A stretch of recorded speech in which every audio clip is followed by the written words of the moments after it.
Boa noite. Vamos esperar a galera chegar.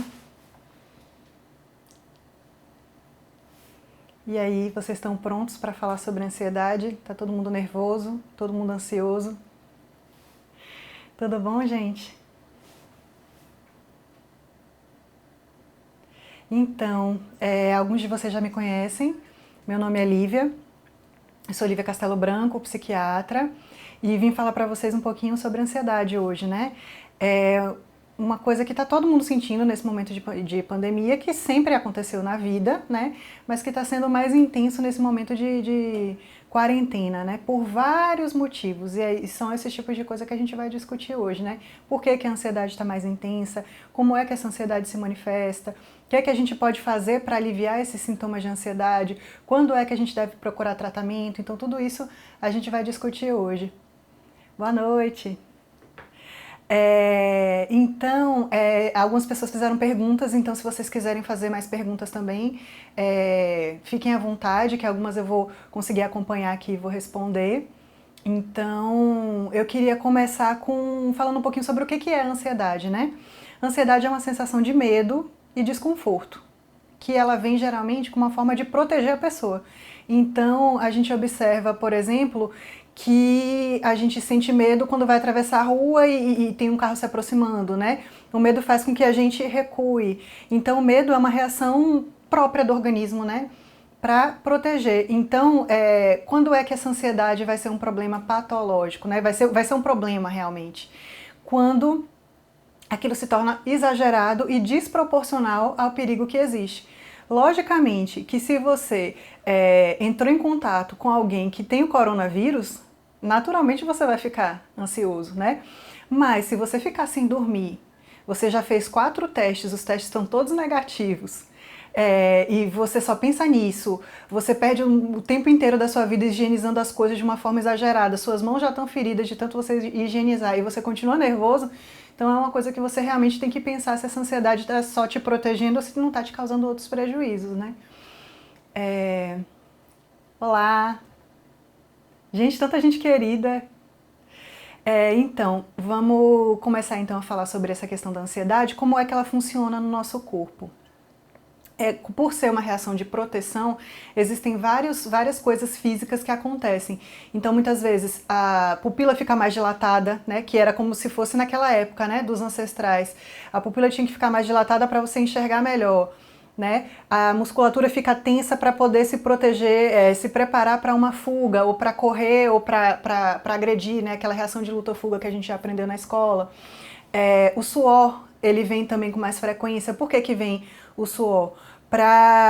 Se um predador chegasse, tentasse pegar e ficasse escorregadio, né? Então tudo isso tem uma explicação, sintomas que a gente tem da ansiedade, né? Dor de barriga, por exemplo, muitas vezes vem um desconforto abdominal porque o sangue ele vai mais para as partes mais urgentes, então vai para os músculos e vai para o cérebro. Diminui o sangue no intestino, porque funcionar o intestino não é mais urgente na hora que você está pensando em preservar a sua vida, né? Então vem esses sintomas. Falta de ar, respiração rápida, também porque o corpo tá, o coração acelerado, né? Tá se preparando para esse perigo iminente. Boa noite, boa noite. Então, é uma coisa que a gente observa que são coisas naturais, né? E quando é que a gente vai pensar que essa ansiedade é desproporcional? Se a gente pensar que a ansiedade ela vem como um medo de um perigo iminente e fazer uma prova não é um perigo iminente, se a gente pensar do ponto de vista dos ancestrais, realmente não é, mas se você pensar que hoje em dia esses são os perigos que a gente vive, né? De ser assaltado, de levar uma bronca do chefe, de perder emprego, de pegar uma doença. Então, na verdade, as reações são as mesmas de antigamente, as reações do corpo, mas o medo é por coisas que são novas, né? Então, é por isso que a gente sente essas coisas. E como eu falei para vocês, o medo protege. A ansiedade, ela vai fazer com que a gente pense 2 vezes antes de se arriscar.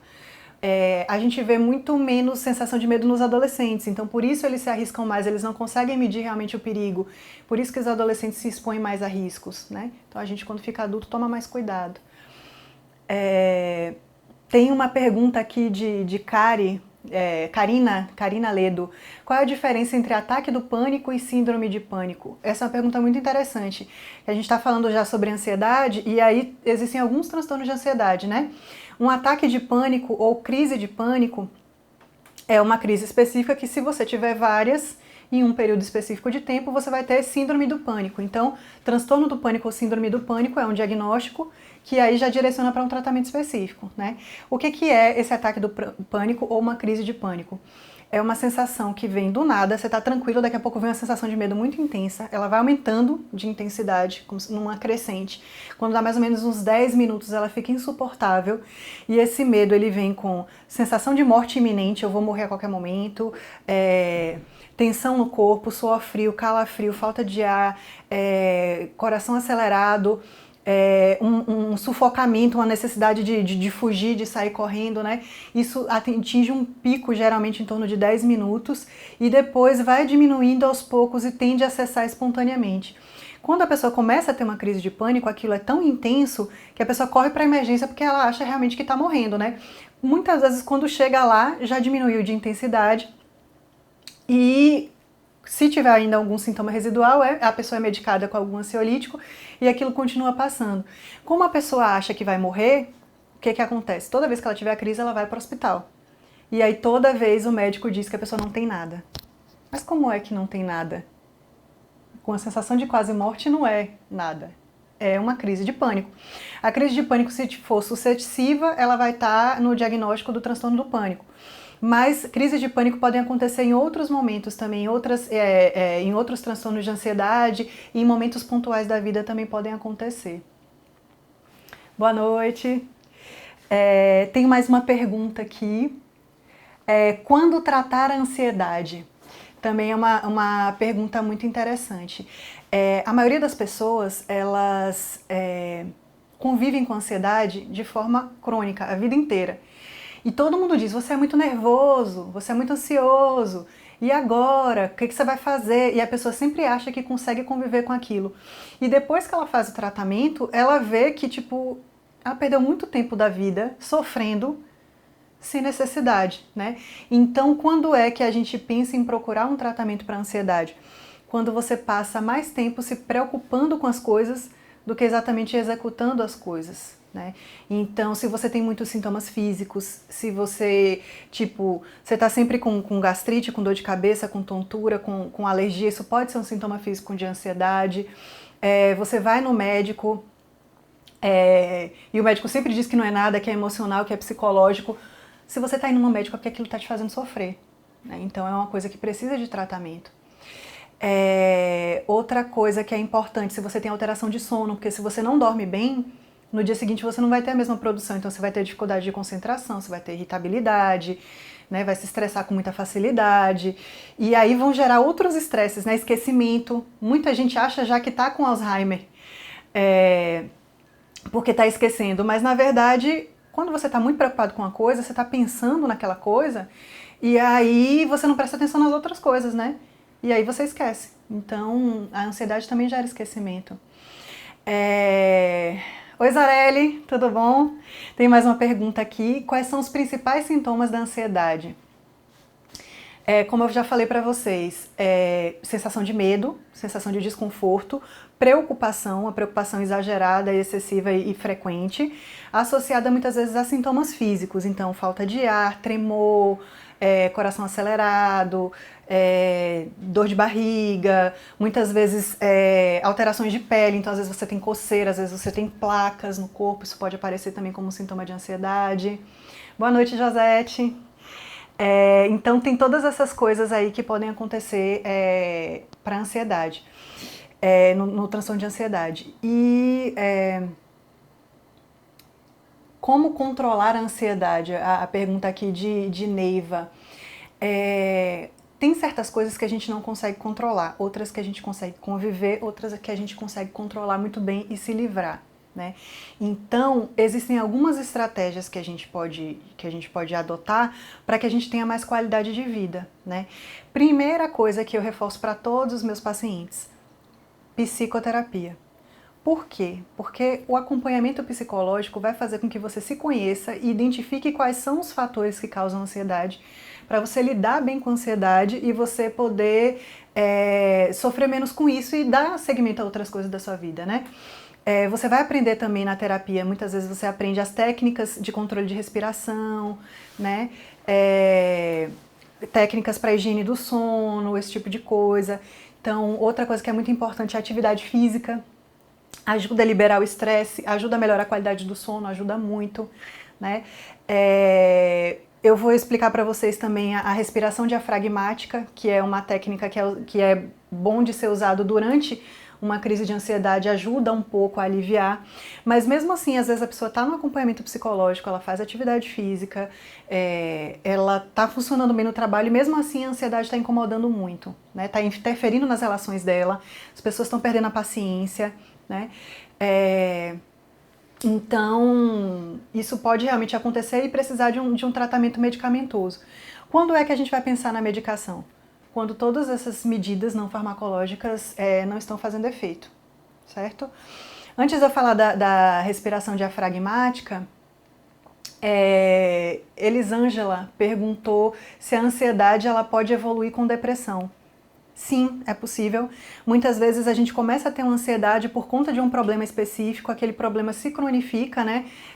Por exemplo, um adoecimento de um parente que se prolonga, né? Ou um desemprego que fica por muito tempo, e aquilo vai gerando uma tristeza, porque gera uma cascata de substâncias no corpo, né? Que podem realmente gerar depressão. Então, isso também é uma coisa importante para a gente pensar. Que é importante você tratar a ansiedade, não só pela sua qualidade de vida, mas para você evitar outras doenças também. Né? Se você está ansioso, você está tenso, você começa a ter dores no corpo, sua pressão pode subir. Se você tiver tendência a ter uma cardiopatia, um problema no coração, isso pode piorar também. Né? Então, assim, tem questões que envolvem a ansiedade que vão muito além de um piti, como as pessoas falam. Né?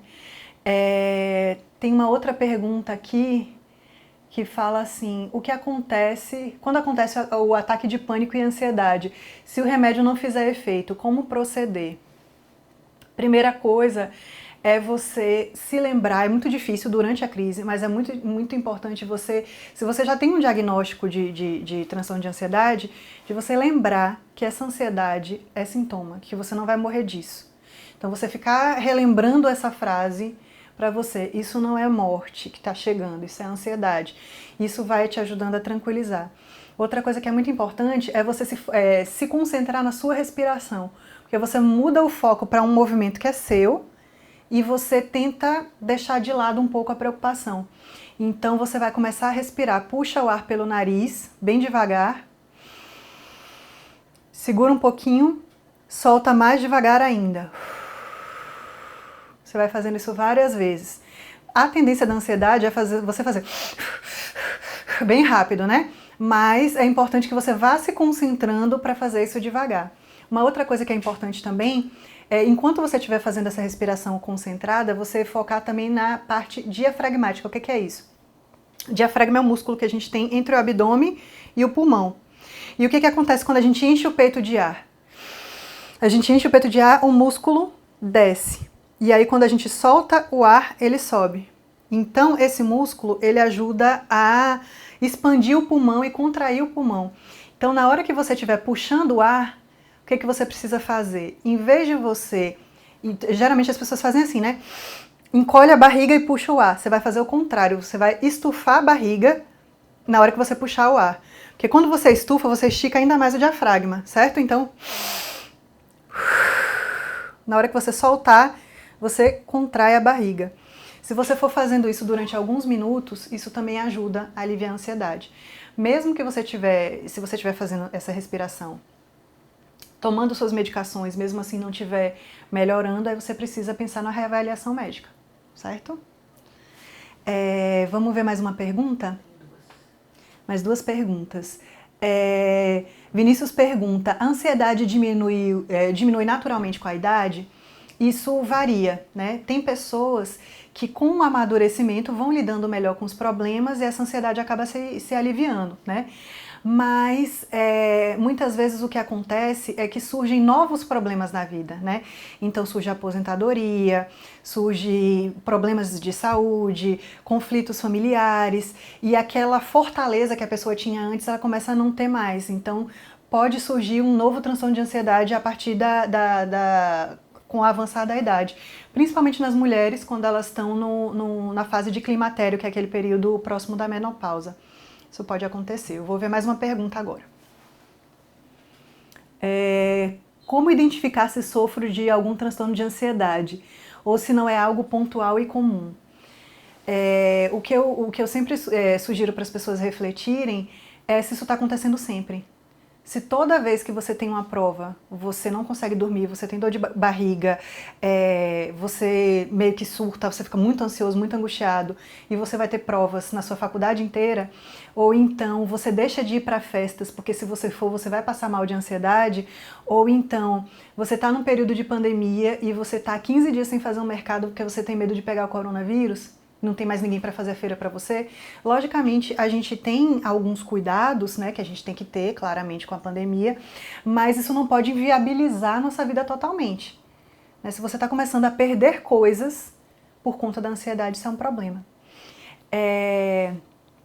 Se é algo pontual, vai acontecer por um estressor específico. Eu tive uma crise de ansiedade porque eu acabei de receber uma bronca do meu chefe, ou porque um amigo meu recebeu um diagnóstico de câncer. Natural. Mas se isso acontece sempre, aí você tem que realmente repensar. E no final das contas, o tema dessa live é ansiedade e coronavírus. Né? Então eu queria falar um pouquinho para vocês de como que essa pandemia está influenciando na ansiedade das pessoas. O que eu tenho observado na minha prática é o seguinte: as pessoas que já vinham em tratamento do seu transtorno mental, então quem já se tratava para depressão, para ansiedade, para outras doenças, está lidando até bem com isso. Mas quem interrompeu o tratamento e voltou, e começou a pandemia, voltou a ter sintoma, né? Então, o que a gente observa? Que existe um estressor que é externo, que é intenso, e está sendo crônico, né? A gente imaginava, vai passar, e já foram 4 meses, e ainda não tem prazo para passar, então é um estressor crônico, mudou muito a rotina das pessoas, as pessoas já não saem mais para festa, não vão fazer atividade física nas academias, muitos estão em home office, né? Então existe uma mudança da rotina muito grande, isso gera um estresse. Porque a gente meio que se organiza na nossa vida, né? Tem as caixinhas. Eu vou acordar, vou fazer isso, depois eu vou fazer aquilo. E aí quando muda essa rotina, muda não só o corpo, né? Mas mudam também as relações. Então às vezes você vê um marido que sempre saía para trabalhar, agora ele fica mais tempo em casa. A esposa espera que ele ajude na tarefa doméstica, ele não ajuda, ela se sente sobrecarregada porque teve que demitir a empregada. E aí aquilo vai gerando uma ansiedade, um medo, né? Ou então tem um membro da família que segue a quarentena certinho, o outro não segue, aí vai dando muito nervoso também, né? Então assim, a convivência das pessoas mudou, a rotina das pessoas mudou, o medo de adoecer, o medo de morrer por conta disso. Isso aumenta muitas vezes quando chega, esse mal vai chegando mais perto, né? Quando você vê que algum parente seu adoeceu ou algum conhecido morreu, então isso vai se tornando mais real, vai dando mais medo, né? Então, por isso que está sendo bem mais difícil. Uma outra coisa que eu observo também que tem causado muita ansiedade nas pessoas é o seguinte: a gente sempre teve como se fosse rotas de fuga, né? Válvulas de escape para lidar com os nossos estresses da vida. E agora a maioria, na verdade, a gente não está tendo mais.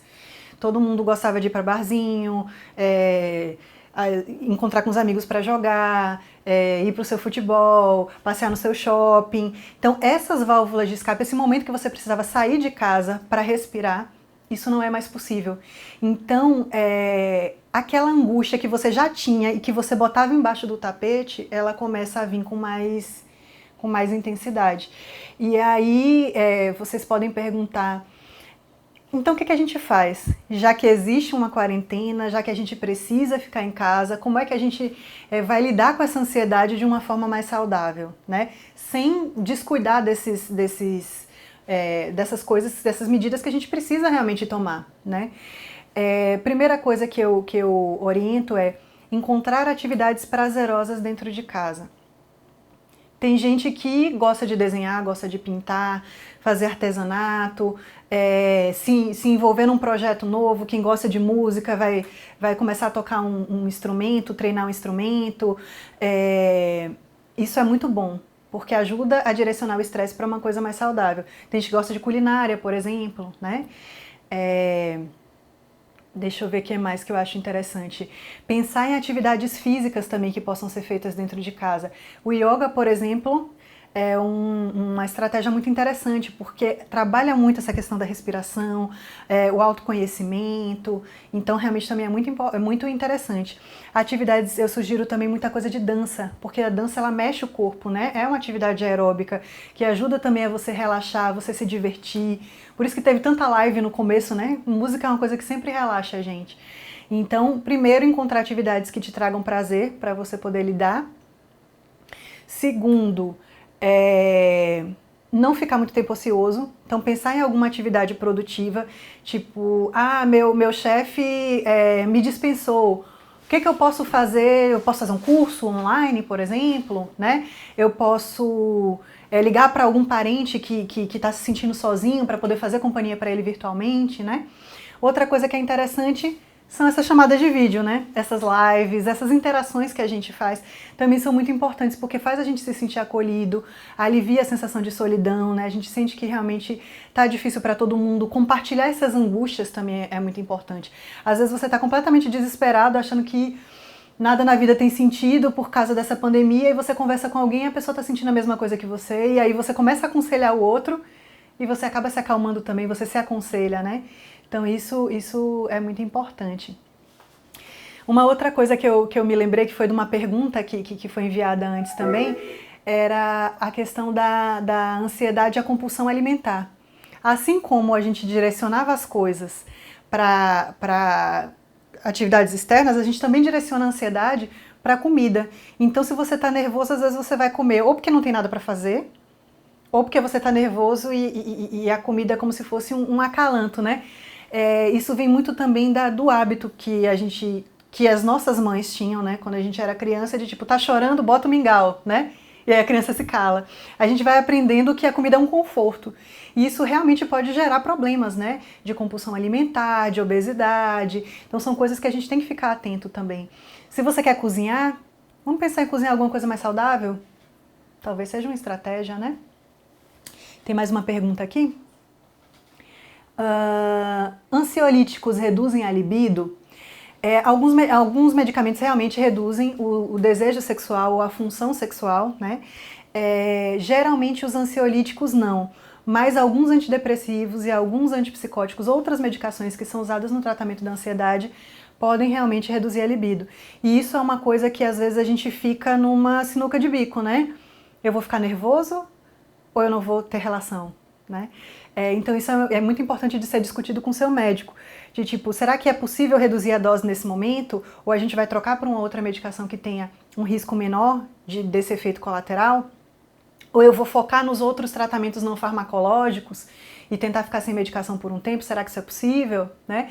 Mas sim, os antidepressivos e os antipsicóticos, então citalopram, sertralina, fluoxetina, venlafaxina, os antipsicóticos, quetiapina, podem causar sim redução de libido, mas isso não deve inviabilizar o seu tratamento. Porque se você pensar o tanto de prejuízo que você vai ter, é melhor pensar em outras estratégias para lidar com essa libido. Tem mais uma pergunta? A interrupção do tratamento é pior? Essa também é uma pergunta muito interessante. Sim, porque a ansiedade, por ser uma coisa crônica e que se reativa, crônica quando eu digo é de muito tempo, né? Fica ali aquele resquíciozinho por muito tempo. E ela se agudiza, então ela vem aquela coisa pequenininha que de vez em quando aumenta, né? E é uma coisa que agudiza, qualquer estressorzinho pode deflagrar uma crise de ansiedade. Então, se você está fazendo o tratamento, é como se você tivesse com tudo no lugar. Se você interrompe o tratamento, o que acontece? Você fica bem por um tempo, mas você volta a ficar vulnerável a ter novas crises. Então, quando surgir um estressor, você descompensa, que foi o que eu falei mais cedo sobre as pessoas que tinham interrompido o tratamento que agora estão muito ansiosas por conta da pandemia, né? Porque veio esse estressor agora que é difícil de lidar. Então, aí você pode pensar, então nunca mais eu vou parar de tomar remédio, Olivia, para ansiedade? Não é isso. A questão é que o tratamento ele deve ser feito durante o tempo que o médico te orientar. Geralmente, o tratamento de ansiedade demora mais do que um ano. A pessoa para o remédio com um mês porque já está se sentindo bem, né? Então, mesmo que você esteja bem, geralmente a medicação ela é mantida por pelo menos mais 6 meses. Psicoterapia, a gente sugere que mantenha por anos, né? Então, atividade física é para a vida toda. Então, realmente, essas coisas são muito importantes, né? Da gente pensar. A gente às vezes acha que está bem, que está tudo sob controle, mas é importante a gente perguntar para os profissionais, tá na hora realmente? Né? Tem uma outra pergunta aqui de Carla. E as crianças que estão super ansiosas, qual é o conselho? As crianças estão entediadas. Né? Elas não podem mais sair para brincar, jogar bola, encontrar com os amiguinhos, ir para a escola. Né? Então, o conselho que eu dou é buscar criatividade. Né? Pensar em novas atividades, coisas dentro de casa mesmo, né? Eu já vi algumas brincadeiras do tipo vendar os olhos da criança e tentar adivinhar qual é o objeto, né? Então a criança chega aqui, ele está com o olho fechado, você dá um controle, ela fica tentando adivinhar o que é, né? Então descobrir sabores, jogos, então muita coisa, né? A seguir as tarefas da escola também, que isso também ocupa muito a criança. E é muito importante escutar também as crianças. Né? Elas, com a linguagem delas, do jeito delas, elas vão dizer o que está incomodando. Elas vão dizer... Elas podem estar perturbando, por exemplo, nervosas perturbando, mas na verdade porque elas estão com medo, ou porque elas estão sentindo falta da atenção dos pais, ou porque escutaram alguma coisa no noticiário que deixou elas mais ansiosas, né? Então é importante sentar e escutar a criança, com o jeitinho dela, o que ela vai te dizer, certo? Gente, quantos coraçõezinhos, lindo! Deixa eu ver se tem mais alguma pergunta aqui. A gente tem a lista das perguntas que as pessoas mandaram antes da nossa live, né? Foi um relato que me mobilizou muito, né? Fui diagnosticada com Covid e já tem 5 dias que não durmo nada. E aí ela continua. Não, na verdade, essa é o comentário, né? Tem 5 dias que eu não durmo nada. Naturalmente, quando a gente está resfriado, a gente não dorme bem, porque a respiração o nariz fica entupido, tosse, falta de ar, enfim. Mas, pelo relato dela, me parece muito mais ansiedade com medo dessa doença se agravar.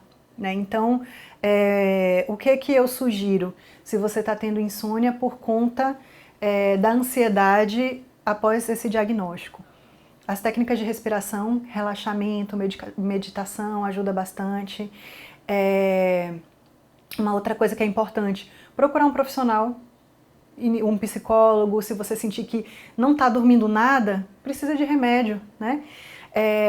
Esse medo de realmente a doença ser mais grave, por mais que você não tenha nenhum sinal de alerta, se você não está dormindo, aquela ansiedade está insuportável para você. Então talvez valha a pena você ir na emergência fazer um check-up. Logicamente, você vai medir a diferença, né? O nível disso. Logicamente você pode se expor outras pessoas quando você for, mas se a sua angústia for muito grande, talvez você ir fazer um exame, o médico te dizer que está tudo ok, que você não vai evoluir para um quadro de gravidade de coronavírus, isso pode acalmar seu coração e você voltar a dormir. Né? E aí o médico pode inclusive passar alguma medicação para você dormir também, né? Então é uma coisa que incomoda bastante. E o relato que me traz aqui, que me mobilizou muito, foi esse outro que diz assim: tem 3 meses que tive Covid e perdi minha mãe. Além do luto, quase perdi minha irmã. Tenho que lidar com as lembranças dos dias isolados e com sintomas e a falta de sono, dias intermináveis. Como lidar com o nosso psíquico depois, pós-Covid? Como não ter lembranças do dia a dia? Como lidar com a falta de esperança? Né? Então, assim, você vê o tanto de sofrimento que vem, né? Quando a gente adoece, quando a gente perde alguém. E realmente, assim, As vivências dos lutos estão diferentes agora, a gente não pode abraçar as pessoas, se a morte da pessoa for por coronavírus, o caixão é fechado, então a vivência daquela despedida é diferente, né? Então, assim, como lidar com o psíquico nesse momento? Com esse nível de trauma, de angústia, é muito importante acompanhamento psicológico. E como lidar com a falta de esperança? Falta de esperança é um sintoma depressivo. Achar que as coisas não vão dar certo, que a vida não tem mais sentido, que não vale mais a pena viver. Então, se está vindo esses sintomas, vocês devem lembrar da live anterior, que foi da semana passada de Dr. André Gordilho, esses são sintomas depressivos. Então, vale a pena você procurar um psiquiatra para poder lidar com esses sintomas, para que essa fase de dor seja menos dolorosa e que essa dor vire lá na frente uma saudade. Uma outra pergunta que eu achei bem interessante é como enfrentar a ansiedade devido ao risco de contaminação do profissional de saúde. Alguns de vocês que estão participando aqui são profissionais de saúde ou têm parentes que são profissionais de saúde, né? Existe um medo muito grande de contaminação e de contaminar os parentes, né? As pessoas, enfim. O que eu acho mais importante nesse momento é compartilhar as angústias com os outros profissionais, sabe? Ter um momento de descanso, um momento de relaxamento, não ficar só falando de trabalho, focando em trabalho, deixar o noticiário de lado, porque noticiário, quanto mais você vê notícia de morte, notícias ruins, aquilo vai te contaminando, né? Se tá difícil para você dormir, se tá difícil para você se concentrar, vale a pena pensar em tirar um afastamento, pedir alguns dias para você descansar, colocar a cabeça no lugar. O que não pode é você fingir que isso não está acontecendo e não cumprir as medidas de proteção necessárias, né? Ou que você comprometa a sua própria saúde mental, né? E a sua produtividade no trabalho por conta disso. Então são sugestões pra gente. Tem mais uma pergunta aqui. Existe alguma possibilidade do uso de ansiolítico tornar a pessoa dependente? Sim, isso pode acontecer. O que acontece muitas vezes nos casos de ansiedade? As pessoas, elas querem soluções mágicas, imediatas e rápidas. Então, se ela toma um ansiolítico e ela melhora rápido, sempre que ela tiver aquela ansiedade, ela vai querer tomar aquele ansiolítico. É muito mais fácil tomar um comprimido do que concentrar na respiração, ir para o psicólogo, fazer atividade física, etc. Existem algumas medicações que realmente podem causar dependência. Essas medicações são aquelas de receita azul e que tem uma tarja preta na caixa. Essas medicações são necessárias, são importantes? São, tanto que ainda estão no mercado e a gente prescreve. Mas elas devem ser usadas por um período curto justamente para evitar essa dependência. Existem tratamentos, existem medicações para ansiedade que não causam dependência. Então, o que a gente vai fazer? O que a gente geralmente faz no tratamento da ansiedade? Inicia um tratamento de base, que é o que a pessoa vai manter por mais tempo, e coloca esse ansiolítico, que geralmente é da classe dos benzodiazepínicos, por um tempo curto. Então, 15 dias, um mês, à medida que o remédio de base, que geralmente é um antidepressivo, vai fazer efeito, a gente vai tirando esse outro remédio, esse ansiolítico. Mas se você tratar sua ansiedade só com remédio de tarja preta, provavelmente você vai ficar dependente. Então, essa é uma coisa que você tem que ter muito cuidado também. Porque a dependência, ela não é só você sentir ansiedade quando tiver com a falta do remédio. É você realmente passar mal. E às vezes até pior do que você estava antes de começar todo o tratamento. Então, você pode ter crise convulsiva por abstinência. Então, existem reações que são bem mais graves. A gente deve evitar esse tipo de medicação? Não. É só você usar com cautela, seguindo a orientação do seu médico. Certo? Mais uma pergunta aqui. Posso engravidar tomando esse Citalopram? Ele causa algum problema? Medicações e gravidez. O que a gente vai pensar e vai racionalizar na gravidez? Tudo é risco-benefício. Existem transtornos de ansiedade que são extremamente desconfortáveis para a mãe. E aí isso leva a gestante a ir várias vezes para o médico fazer um monte de exame que às vezes é desnecessário para a criança. Deixa a mãe estressada, aumenta os hormônios de inflamação no corpo, aumenta o nível de frequência cardíaca, pressão arterial. Isso pode inclusive influenciar no crescimento do bebê. Né? Aumentar o nível de intervenções que sejam feitas obstétricas, né? Então, a gente tem que pesar qual é a gravidade dessa ansiedade. Se é uma ansiedade que realmente incomoda muito, vale a pena você manter essa medicação durante a gravidez, inclusive no parto e no pós-parto. Mas se for um transtorno de ansiedade leve, a gente vai pensar, não, então o risco de acontecer alguma coisa com o bebê pode ser menor.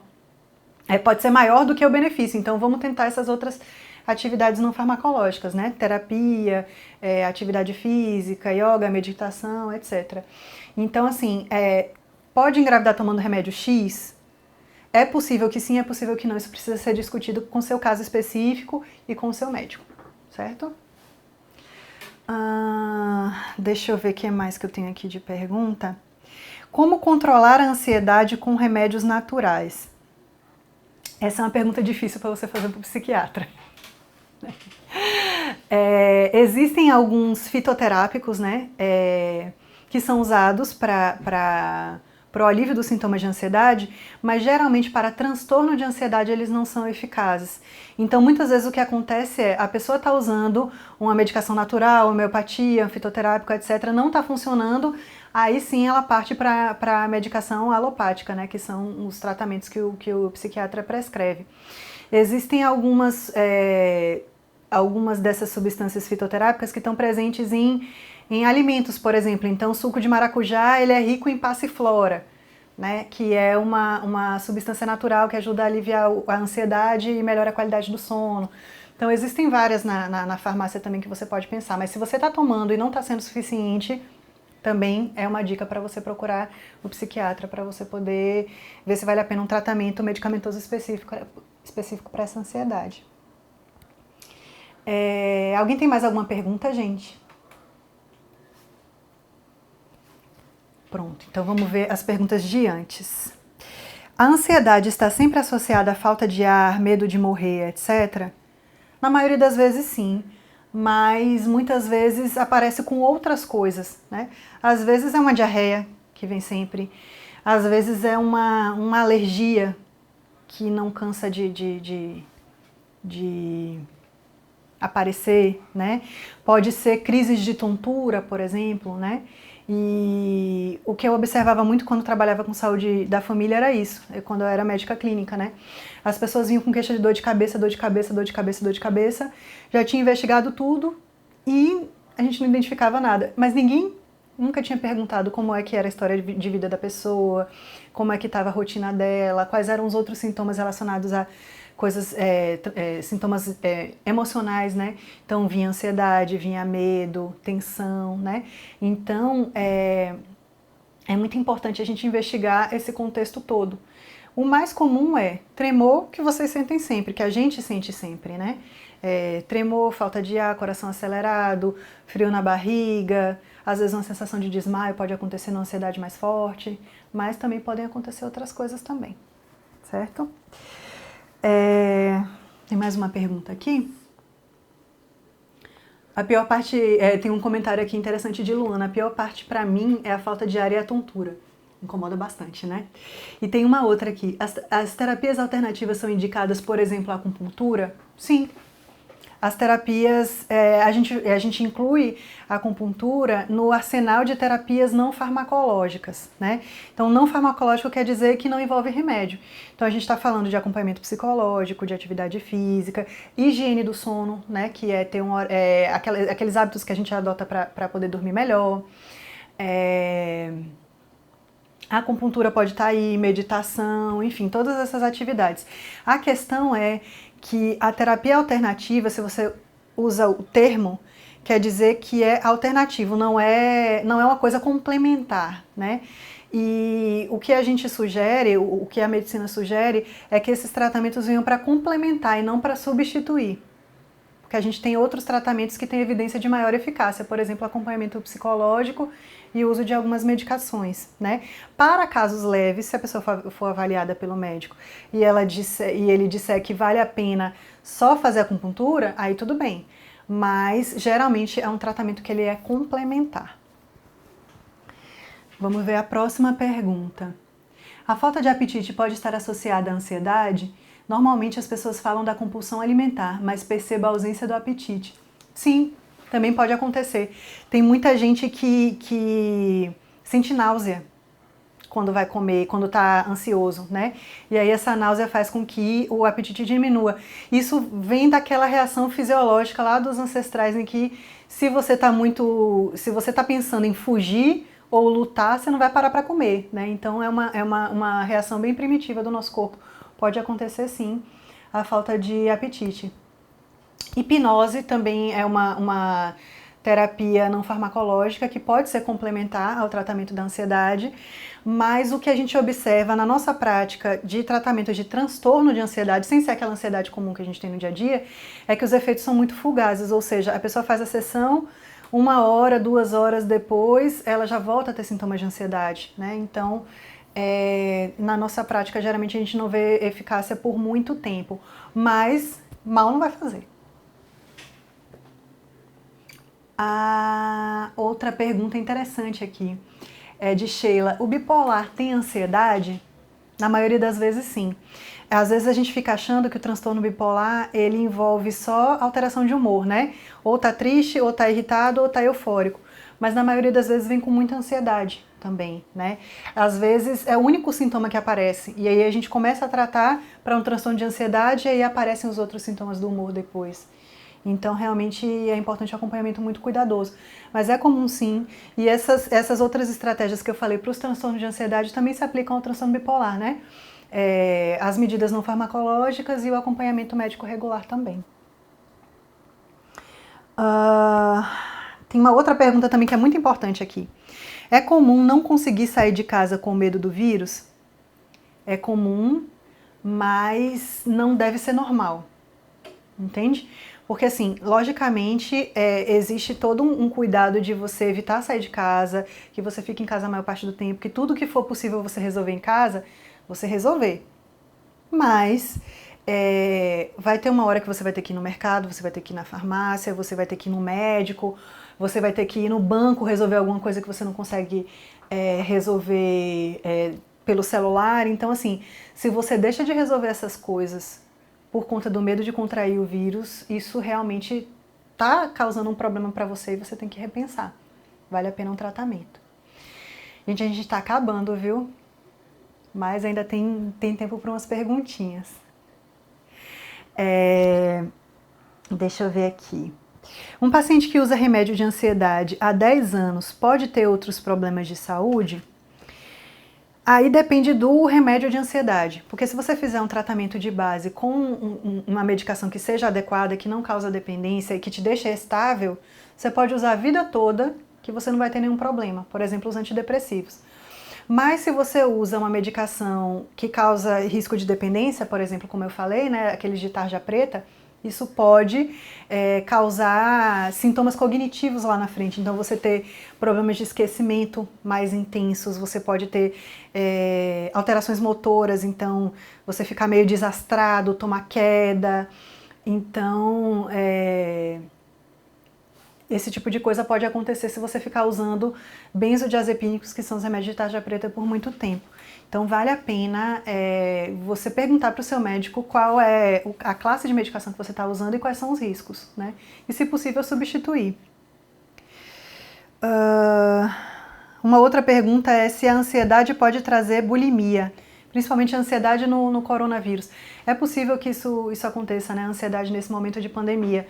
Porque você está mais ansioso, você come, aí daqui a pouco você se arrepende e quer vomitar.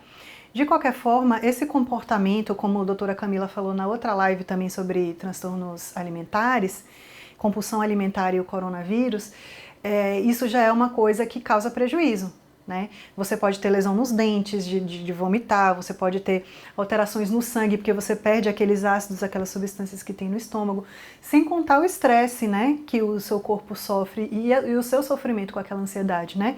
Então, se você está começando a ter esses comportamentos de purgação, que são esses vômitos, depois de comer, por você se sentir arrependido, por ter comido demais, vale a pena também procurar um médico, certo? Um psiquiatra. E então, gente, a gente está chegando no nosso final. Eu queria agradecer a participação de todos vocês. Foi muito legal, foi muito bom conversar com vocês. Eu queria mandar um abraço para todo mundo. Sintam-se abraçados à distância, ou como eu sempre falo, né, o cumprimento de cotovelos. E eu queria convidar vocês para a próxima live. A próxima live vai ser na próxima quarta-feira, dia 29 de julho, com o psicólogo André Doria. Quem conhece ele sabe que ele é excelente, tem a fala dele é assim, super clara, fluida, ele é maravilhoso, o papo também rende super bem. Ele vai falar sobre a importância da psicoterapia na quarentena. E eu, sem querer, já fiz toda a propaganda da live dele, né? Por que é importante a psicoterapia na quarentena. Ele vai falar exatamente sobre essa parte mais específica. Certo, gente? Então, muito obrigada. Obrigada a todos pela participação, obrigada pelas perguntas. Queria mandar um beijo também para a galera e se cuidem.